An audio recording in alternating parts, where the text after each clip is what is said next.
All right. Well, this is kind of a rough matchup, actually.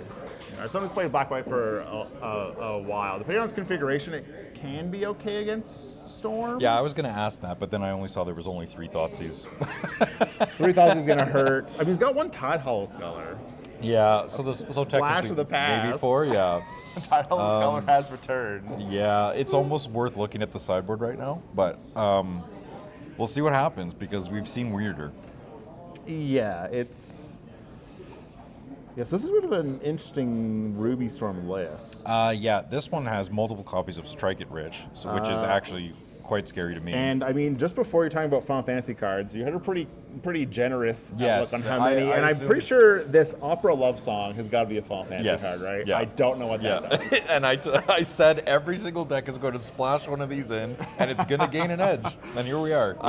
We got one edge. I'm hoping that it does something here. Otherwise, what was the point of printing the set, huh? I mean, they gotta make something happen. The only problem with this mono red deck is that it doesn't have blue for VV.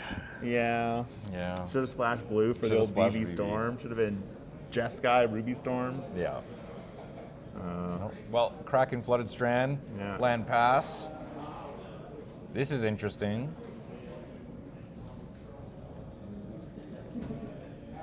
I'm under the assumption now that it is Josh's turn 2 here, just thinking about what to do. Yeah. It is blind, right? Yeah, so fetch pass is the opponents don't know what each other is on, and Flooded Strand generally represents blue decks more than it does white. Yes. So there is a little bit of care going on in this situation. One of the nice things about the Orzhov deck is all your fetches really fetch for white. So you just play any white fetch, right? You always play the technically correct to do a split. And then there's still Urza Sagas and Pithing Needles in the format. Yeah, so right. You should break up your white fetches right after you max out your Marsh Flats. But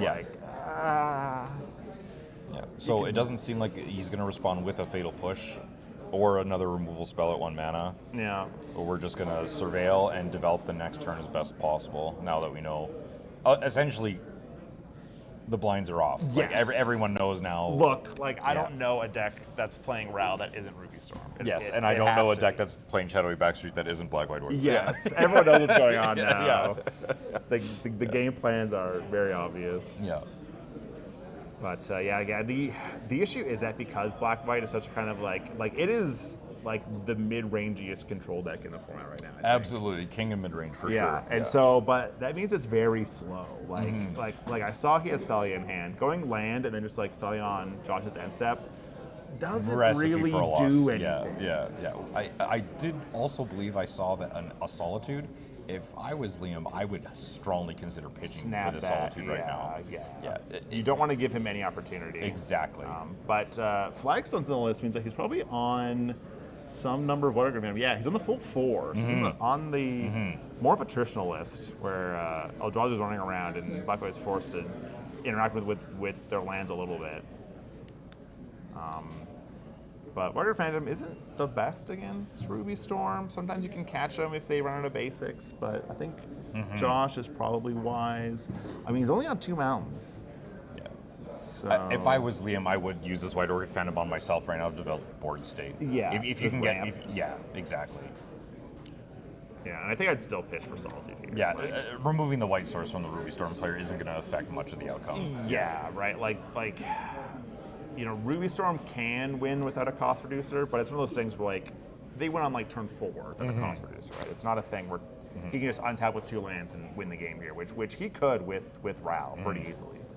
So we've presented a 10-turn clock. That's that's where we're at. Yeah, it's a start. It's a start. Yeah, but we did ramp mana, so I do believe this play is correct. I would just also highly believe that it is wise to use this Solitude immediately. Yeah, I would. I would use this Solitude immediately and never give my opponent priority to use the discount on any spell. Yeah, judging by what I can see from Liam's hand, my play would be to pitch the Felia to the Solitude and then hold Flicker Wisp, because I think he also has Witch Enchanter, which then lets him follow up, where if Josh has a Ruby, he can go next turn, play Witch Enchanter as a land, Wisp it, comes in, maintain the tempo of you don't get a cost reducer, but here's more threats, more power in play. I'm shortening my clock. Yeah. you have to speed up while I'm constantly disrupting you, right? And it looks like Liam is going with your line, exiling the Thalia. There you go. Yeah. Understanding that the level of disruption from the Witch Enchanter is more valuable than the potential clock that the Thalia gives. Yeah, it's like it's tempting to think of the dream scenario of like I play Thalia and I figure what Ogre made them a million times, so they never have more than 2 lands. Right. But like that's all they need. Yeah, right. Like, do they really need more than that? Yeah. Understanding the matchup is definitely key here. It's like understanding that, like, well, my opponent only needs a few mountains, and I would still lose. It's like that's Yeah, I mean, Black-White is one of those decks, much like, Black-White or Black-White list from yesteryear. It really rewards you for knowing your opponent's deck as much as you know your own deck. Right? If you're going in blind against a deck, you don't really know what the threats are, what their plays are, how many turns it takes them to win, how many lands they can win off of. You're going to take a lot of losses from that lack of knowledge. So, and Ruby Storm especially, right? It's one of those decks where, I mean, it can have no permanence in play and then win the game. Yes. Right? It can just have a bunch of lands, be like, oh, whoops. Yeah. Here's like a bunch of rituals and then Wish Stormscale. And here's like, So what do you think about the fact that this Black-White deck, it runs all these creatures, it is a Recruit of the Guard deck, but it doesn't have Aether Vial to interact at instant speed on your opponent's turn? I mean, I'm a big fan of Aether Vial. I think Aether Vial's cracked. I think well, we saw this divergence once Ketchermos came out. Yes. Ketchermos removed the vial. Yes. And the Recruit of the Guard decks fell completely out of favor. Yeah. That was probably mostly based off metagame, like especially with Underworld Breach. Yeah. But now we have this situation where we're back to Recruit of the Guard, but with no Aether Vial. Yeah, I think the issue we have is that, I mean, I used to joke back in the day that, like, the old Black-White, Mono-White Taxes decks and whatnot, they were just Mono-White junk. But now I think we've actually reached the point where this is just Black-White junk. Gotcha. And so, Aether Vial doesn't add interaction, and it's maybe improving the matchups the deck is already good against. I see. Right, where, because really, you're playing Aether Vial or you're playing Thoughtseize. There's not really a deck that plays both. And in a deck like this, where you have these long, slow, grindy games, maybe the downside of top decking a Vial late game is just so bad that you can't really risk that anymore, right? So on the turn, once Josh received his turn, he ended up playing Reckless Impulse. Yeah, setting up for next turn. Revealing 2 cards, trying to set up for next turn, and now Liam's responding in this turn with attack from the White Orchid Phantom, and then a Flicker Wisp on the White Orchid Phantom. So we are now on the land destruction strategy. Yeah, so, not really any value here, but next turn, if Liam comes out with another Flicker effect. Yeah, we do. It does look like there's a basic Plains and an Ephemerate in Liam's hand. Okay, so he could follow up next turn with just another. It's a shame that he doesn't have an untapped source here. I think he played the Shadowy Backstreet. He did play the Shadowy Backstreet from hand, I think, trying to filter, and I do believe he kept the card on top because I don't see an extra card in the graveyard. So I think there's an argument to play the Plains instead, so that you can Wisp, Phantom, Ephemerate, hit another land, right? But Josh is sitting on Manamorphose and Valakut Awakening in the exile pile from his Impulse. I mean, he can play both those cards. He could just go Manamorphose, make 2 mana, and then Valakut Awakening all his dead cards away. And the nice thing for Josh is that, while Ruby Storm is a fast deck, it doesn't need to be that fast. No, it just needs to be one turn faster than your opponent. Yeah, that's it. Yeah, right. And so it could be fast enough if it's at 1 life. Yes, right. Look, if your opponent wins on turn 9, he's gonna win on turn 8. Yeah. And sometimes that's usually the win turn for a Black-White here is like turn 8. And awkwardly enough, I don't believe this even changed the clock. You still have 4 turns left to go. Still has he's got 5 power in play. Yeah. So. Yeah, it's still like it's only adding the Flicker was obviously increased the clock from just the White Orchid Phantom. Yes. But the White Orchid Phantom attack actually didn't change the clock, so it was just like whether he had attacked or not, it was still 4 turns. So there was still no sequencing of the threats where you can actually speed this whole situation up. But so another fetch. Well, now we're on a 3-turn clock, so William's like, let's go. A fetch shock. Yeah. So this could potentially also be backbreaking if we need to have more than a few mana based on Josh's hand. Can't exactly see it, but I also respect the fact that he's not tilting it over at all whatsoever for his opponent. So, Okay, yeah, these are the Yeah. strong turns Well, also from Ruby Storm, right? yeah. Where they just have 4 mana, they just play Yeah. Cause Booster and then go off the Here same we go. turn. So They have let's to start set off up. with Manamorphose. Flip. Do we take the hit or do we not?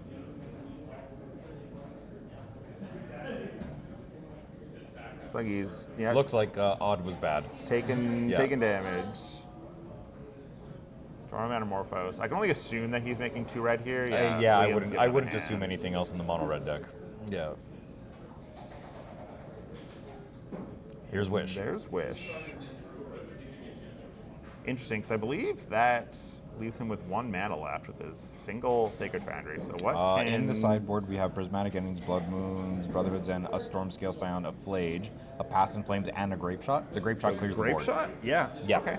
That's not bad. Yeah. Right? These are kind of the nice turns from Storm as well, where like, Yeah. you know, sometimes I feel like with combo players, they're so tunnel visioned on like saving the resources to do the 1-shot Yeah. kill. Yeah. When really buying a bunch of extra turns is just as good. Yeah. So by buying these 4 extra turns from those stages And he's of going to combat. flip Ral here as well. Yeah, there you go. Actually. So Ral, I believe, is not in alt range here, but No, 3 spells played. Yeah. One was we had Manamorphose, yeah, Wish, into Metamorphose, Grape Shot. Wish, Grape Shot, yeah.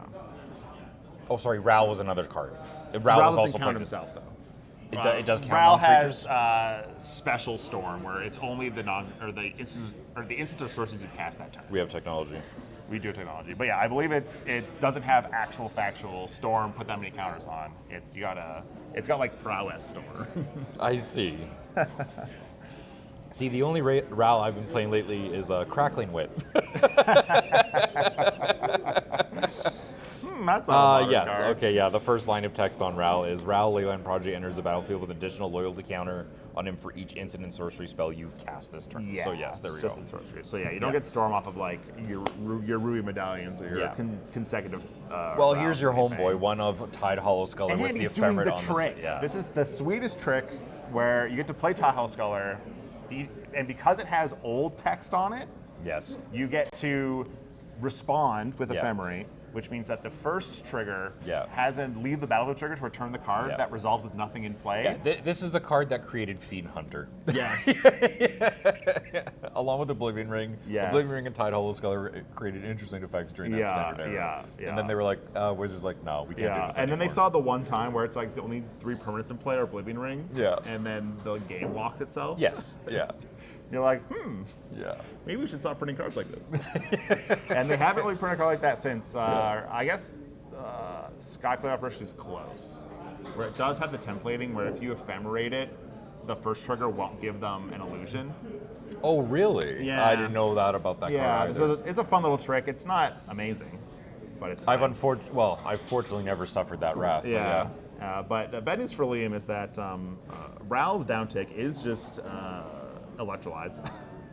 And Sculler has a toughness of 2. So he's downticked. Does it also draw a card? No, you need a permanent, right? Yeah, draw a card if you want another blue permanent. Much like all It could have been a the- VV. It could have been. It could have been a VV. But it's got the MH3. Right. All the footballers have that text where it's Right. got mode A and then bonus if you have, the permanent of the other color that the original card, is not. Oh, but here comes Top Deck Overlord. Certainly a good pickup. Well, Lots that's a of- failure pick for sure. I don't believe it could be anything else. The Thalia will be able to accelerate the entire game plan here by giving it multiple blinks and also blinking that Overlord. I would also choose blink Thalia. Ral, I guess, too. Yeah, I would choose Thalia at this point. He did pay the full cost though for Overlord, so it's Yeah. just in play. It's ready to go.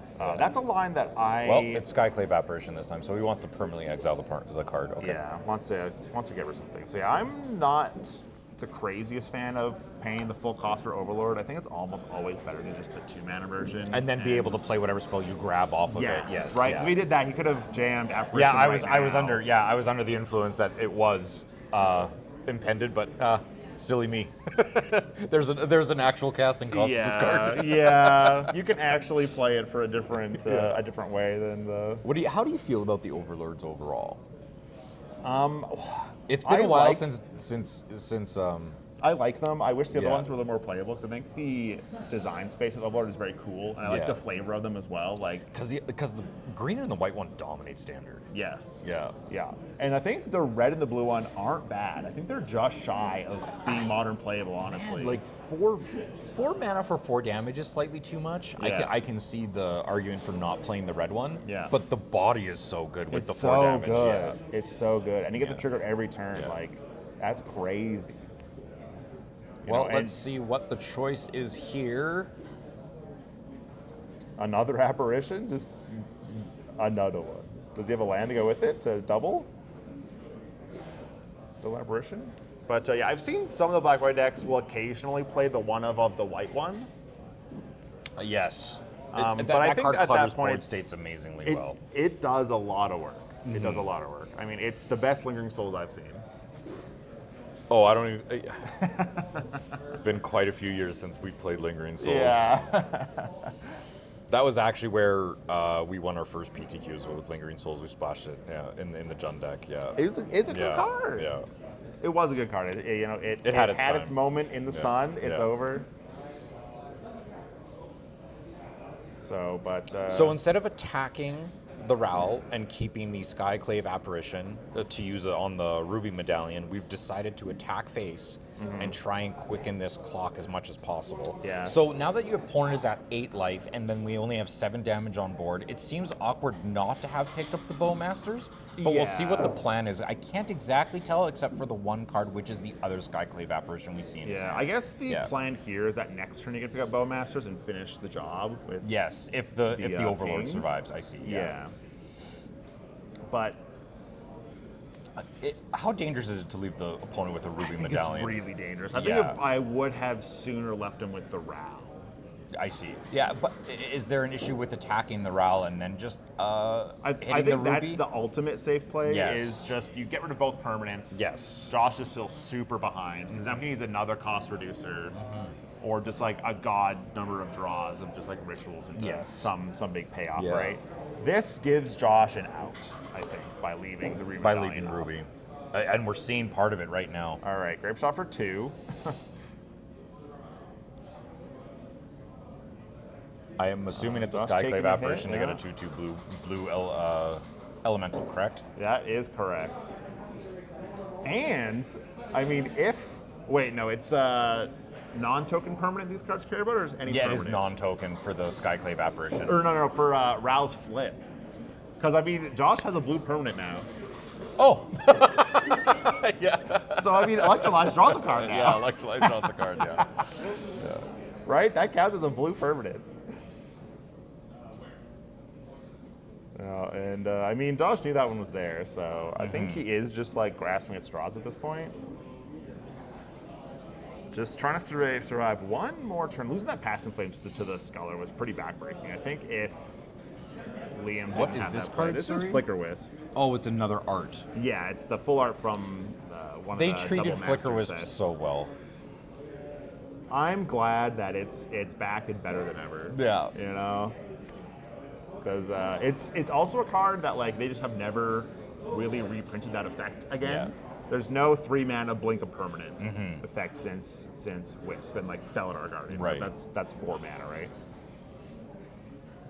But I was really hoping we have one draw from Josh, and even though it looked very abysmal, There game it is. 1, it looks like Liam has taken this down with his level of disruption Well, and attacks. Yeah. foot in my mouth. I guess maybe Black-White does have some game against. Like I said, Ruby we've seen Storm. weirder, but at the same Yeah. time, And not the one what of- we expected. Yeah, and the one of Tidal Scholar actually made the difference, honestly. Yes, yeah, that was off the top too. Yeah. Yeah, and then we have with the Ephemerate, geez. Yeah. Just, all right.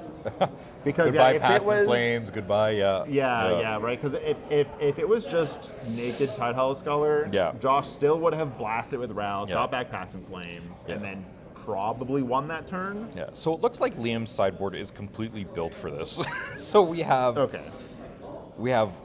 Lauren, which has some value. We have Yes. Sanctifier on Vec, which it invalidates. Turns off Passing Flames. It turns off everything Passing Flames. We have Thoughtseize. We have Draneth Magistrate. We have Deafening Silence. Yeah. We have Ethersworn Canonist. What are you Very taking? macabre. Yeah, well, the fairy macabre I think might be a little overdoing it, but Yeah, maybe at that's at the same time, what are we taking out? So you would keep Recruiter of the Guards in here. Yeah, to and- find your silver bullets. And I'm inclined to remove Bowmasters and Phantom. Some combination of Bowmasters Phantom. do you take out the Fatal Push? I don't think so. So you keep the Fatal Push I and think the I Force leave Solitude in the in- main? Yeah. Okay, just in case it's Ravel. Okay. I could see removing Fatal Push, but then you're kind of all in on your... See, I could Solitudes. see keeping Solitude just because it works with Overlord better. It does. Right. So And we it gives have- you the so we- safety valve of like putting pressure in play while Yes. also, you know, if they play route, Yeah. you can answer immediately. So I right? can agree. I think Bowmasters, because the red deck isn't exactly drawing cards. It is No. putting them into exile. It's doing this weird thing where the Drannith Magistrate and the Aetherstorm Cannons in the sideboard will really shine. It's look at cheating the yeah. card, Let's look at the Storm deck. So we don't have honestly that much because it is a wish-based board.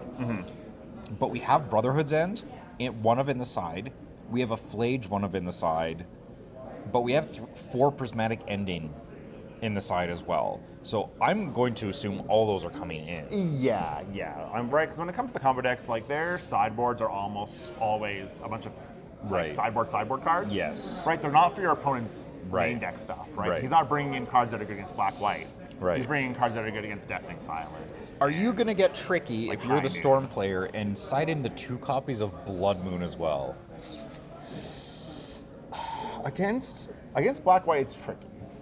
Because it's always dependent on their basics. Let's put it this Yes. way. If it was open deck list, I would. I wouldn't.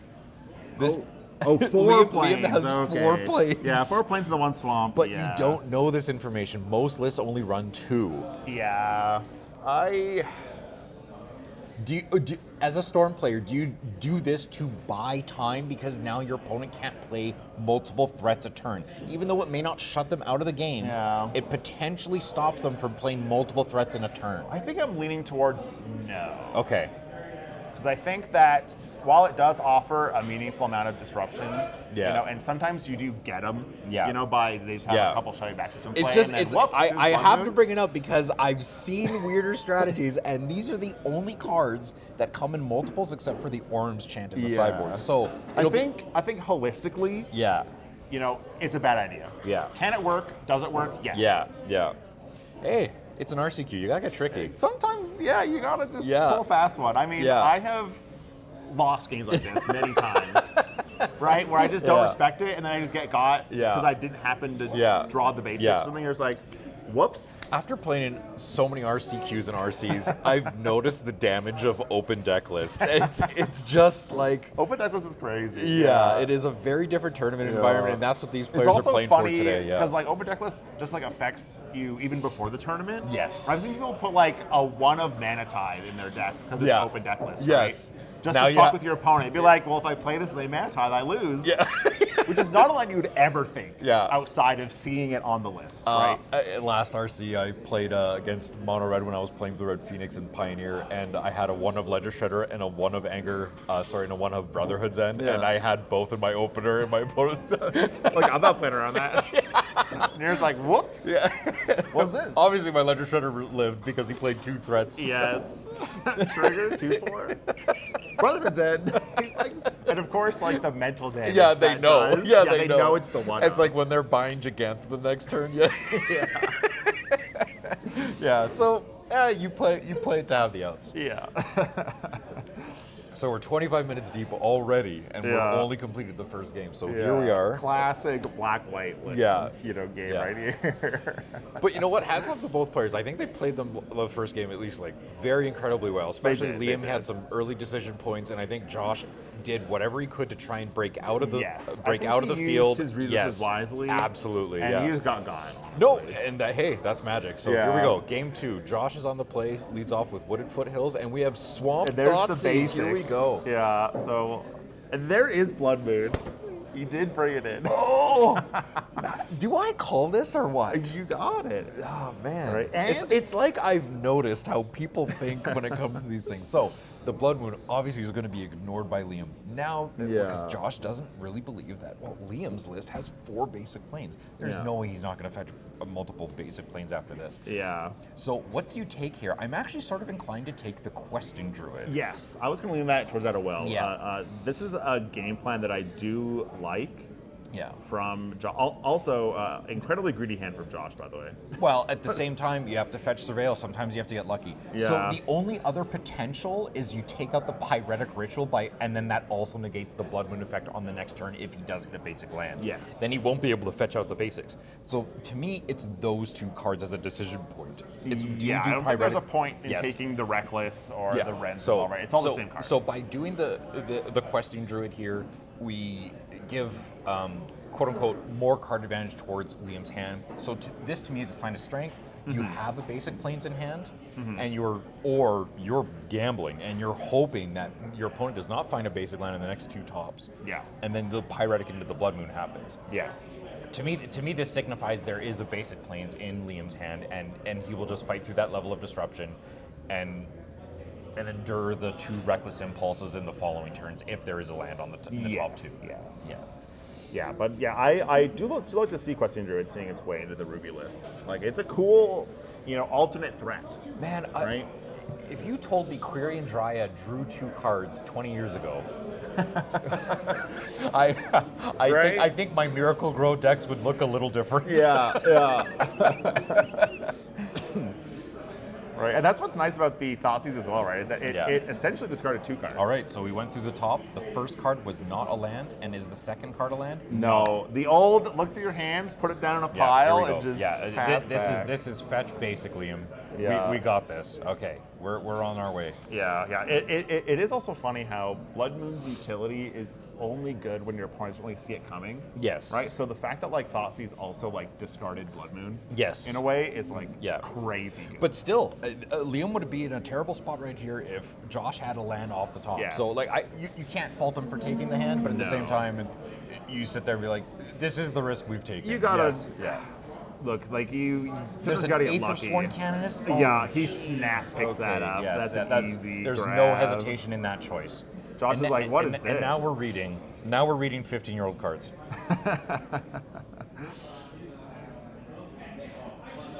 Did you know that Standard used to have its own High Noon, 15 years ago? A little 2-mana Oh, there's rule of law. tons. What's interesting is that High Noon is the first 2-mana, strictly rulable. Yes. Right? They've only done it at 3 mana. At this one, Canis is the only other 2-mana one, and then you had Deafening Silence a few years ago. Yes, but Deafening Silence only affects Is non-creature. Yeah. They all have So these it's weird very good for conditions the and aggressive stuff. decks. Yes, very good for the aggressive decks. Yeah. Well, there's Canonist. So now, even if Josh does rip a land, he can't ritual into something else. Yeah. He has to. If you're Liam here, do you just hit a Surveil land if your opponent doesn't make another land drop? Yeah. I mean, he's going to discard. Yeah, I'd probably surveil. I just Surveil here. Right, because I just Surveil the here and Orzhov try deck to find the has clock. a decent Oh, number. no, he's going for basic planes. Okay. -1 point for mismatch basic planes, but yeah. Yeah. We need to help Liam out next time. Yeah. Just give him some matching planes. And hit him for 2. This is like White Orchid Phantom destruction territory, right? We're not even thinking about this. We play Recruiter and then get White Orchid. Yeah, probably. Sanctifier Invec is pretty, if you want to just keep closing the vice a little tighter. I just feel White Orchid Phantom does both things. It actually technically removes a land out of the deck and removes his color. I think it's Witch Enchanter, so you could shock that in and then just do both.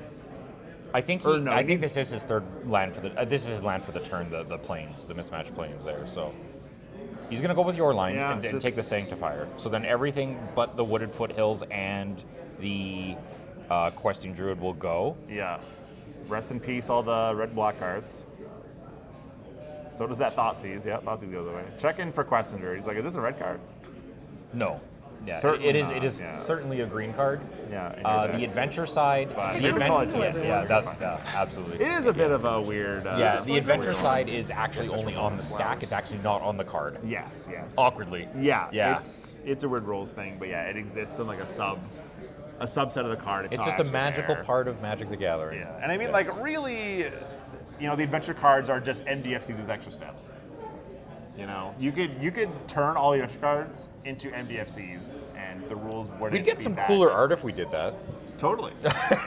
Yeah, it's not the big art for all these adventure cards, right? Yeah. Just put on the back. Yeah. And then we get some. We get a third Reckless Impulse art.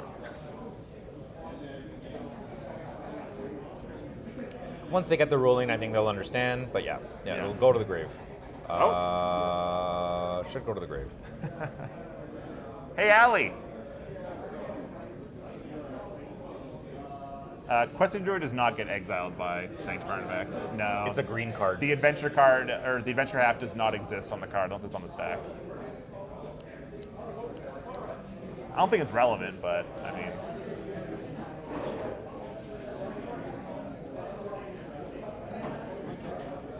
It's not what I write on here, but that's so weird. It only exists on the stack, I believe. Yeah. Maybe I'm wrong. The card should have only the characteristics of the non-adventure card in all zones outside of the stack. That's why you can cascade past them.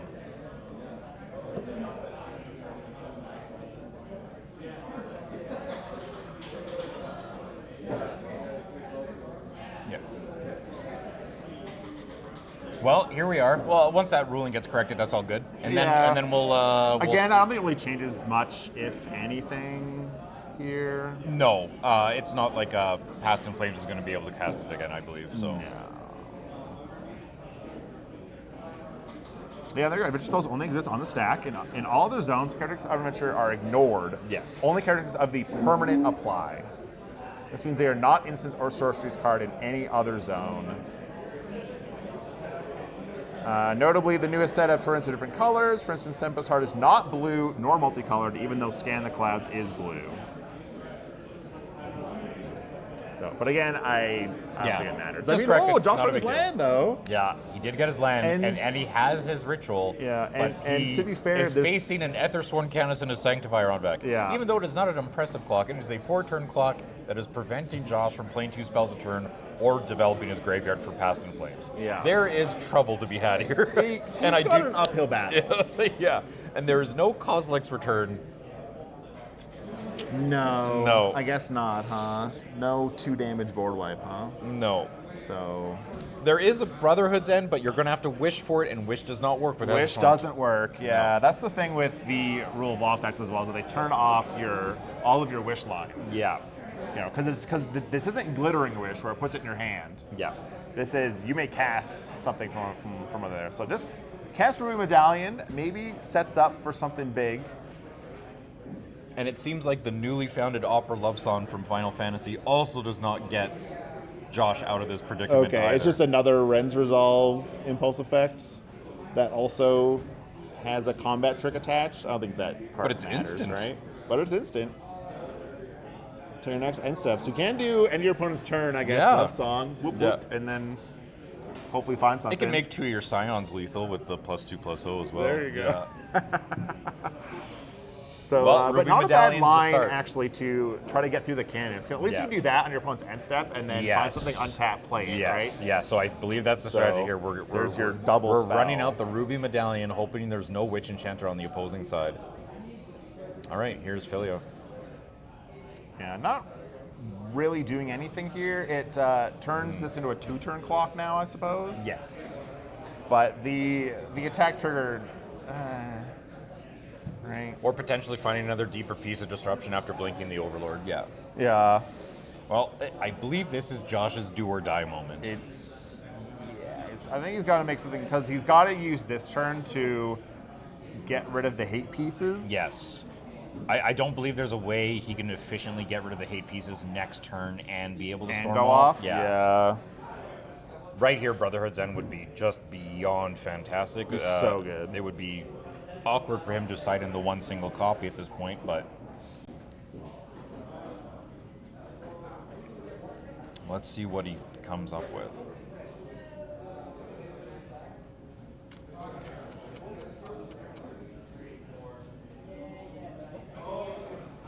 There's no actual artifacts in Josh's deck either, so that he can escape the the 2 spell clause out of the Ether Sword Cannon he used to. Okay. Oh, cheap Blood Moon does. I don't think it It has only any turns irrelevant. his land into a mountain. Yes. So he can't play Prismatic Ending anymore if he drew it. Yes, yeah. That's what I was thinking. I was like, if the opponent's cited multiple Prismatic Endings, yeah. Yeah. Hit the Overlord. Down to 6. Lethal in play. Yeah, more than lethal. Yeah. You Overlord's come gonna reveal come and everyone, really huh? make sure lethal's in play. Yeah. Yeah, pretty much. You know this one girl with hair like this? Yes, that's Ramona Flowers.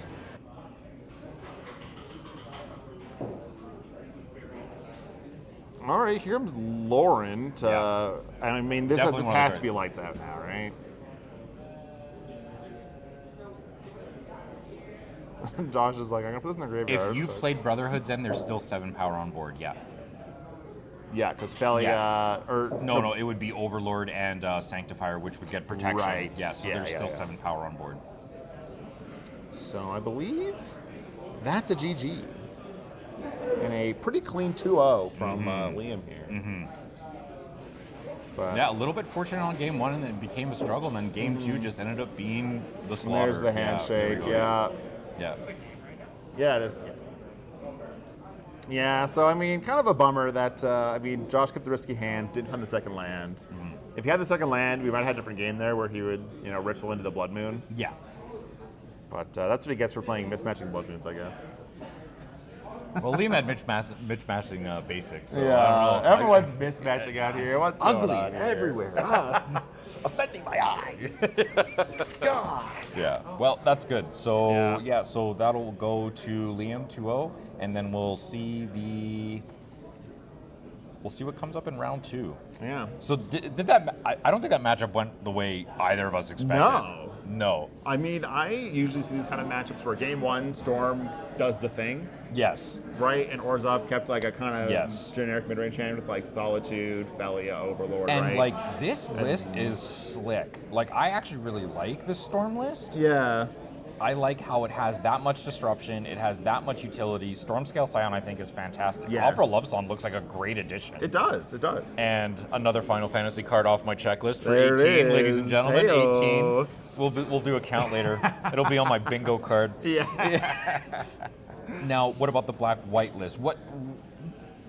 How do you think this list is working in the current fluctuation that we have in the metagame right now? Like, we only have 1 push, but we have 4 Solitude and 2 Skyclave Apparition. Like, do you think that's where we're at right now, where it's like, let's not respect Boros? Because to me, that looks like we're not respecting Boros, right? I think this doesn't respect a lot of decks, honestly. I think that the issues are like this list looks a little stale to me. Like maybe they sleeved it up like a couple of months ago, and then they just did it again because they haven't been playing maybe very often. Oh, you think this is a blast from the past, essentially I coming do back? think so. I think they just didn't bother to like check what was going on. Because I think like the one of Emperor I Bones think is the a sideboard looks critical- fantastic though for Sideboard looks pretty a good. recruiter of the guard deck. Yes, like yes. I think having 1 Emperor Bones main, 1 in the side extra, then you have your 2 extra in the side. Yeah. You have the Dranith Magistrate, you have the Fairy Macabre, like you have the Kataki, you have the Lorne, like you have tons of utility in the sideboard.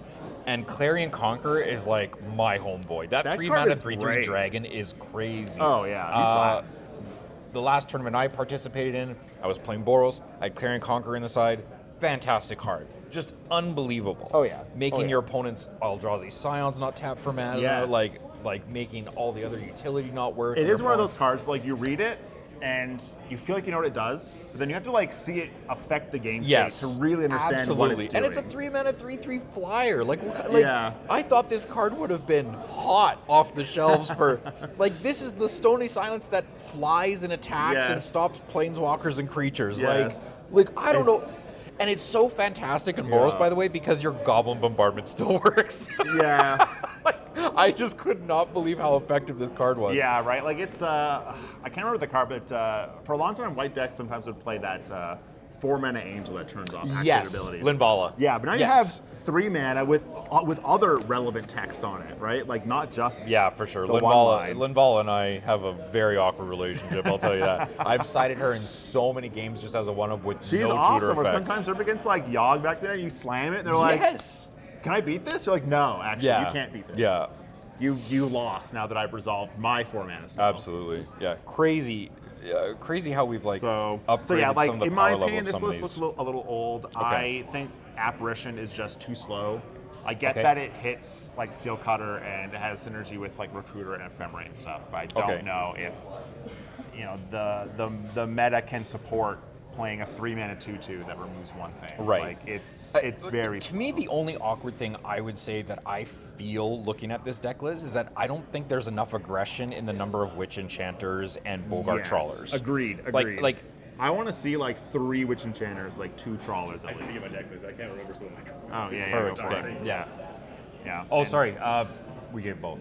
Yeah. Yeah. The other list we Yeah, did. it was yours. Allie, yeah, we give them back to Allie. Sorry, yeah. Yeah. But yeah, like there we are. So, yeah, interesting. Right, and Bowmaster, maybe a meta call, maybe not. I'm not high on it right now. I don't think there's a lot of decks drawing much of cards for Bowmaster. That's what I was benefits. about to say. Is like, why don't we just play 3 Emperors in the main? Just be done with That's it, right? the thing. Like, Is that Bowmaster, if you're playing a creature deck, you can probably play 1, but playing the full 4, I think is a little much. Yeah. Especially when the premier card advantage spell doesn't draw you cards. I see. The Yeah. old 3 mana, top 5, but 2 in your hand. Right? Totally dodges Bowmaster. I don't really know a lot of other modern cards that are drawing a bunch right now. Right? Like maybe the prowess lists are playing some of the like considers and whatnot. Yeah. But like, is Bowmaster even good against the prowess decks? I don't know. I don't think so. I don't think so either. Right? I don't think Bowmaster. Actually, I actually think that's half of the prowess. And you're also deck's playing resilience, Bowmaster yeah. against the deck that probably is on Lavadar. Like, Yes. Yeah. they're just gonna dart your guy and then keep going anyway. Yeah. Like, they don't really care. But yeah, it ended up being that Liam won that match 2-0, just being able to disrupt his Yeah, opponent so I mean, effectively enough. maybe he's onto something here. Yeah. You know, I'm out here talking Shura's whole list, but Yeah. he's the one who won. So 12, 15. Like, to me, it seems there's only 15 lands in this deck. 12? 15. There's only 15 lands. 16, 17? That can't be right. That's so greedy. 4, 5, 6, 7, 8, That's 12, right 12. here. 16, 17, 18, 19, 20, 21. What am I missing here? So 4, Plus 4. 8, 12. Oh, yes. 16, yes. 17, 18, 19, 20, yes. 21. Okay. 21, I think, is still a little bit on the low end. I would still have more Witch Enchanters. Yeah. Oh, yeah. I don't know what you would have to cut, but it has to be more Witch Enchanters. Yeah. I understand the 4 Flagstones and the 4 Plains, though, if you're playing 4 of the White Orchid because Phantom in the main. he's on Flagstones. Those I think would be the Witch Enchanter spots. But because he's I on see. Flagstones, that does stretch your deck building a little bit, where you do have to run that critical number of Plains cards. Otherwise, you are going to run out of Flagstones targets. And the one of Flooded Strand was the one land that he let off in game 1. You're like, oh, do you have a spell snare? Yeah. Spell Pierce, maybe? Yeah. No, actually, Blacklight Surveil, Yeah, untap, there's only Thoughtseize. 5 fetches. This is an interesting take on the list. Let's see how it does for the rest of the tournament. Yeah, totally.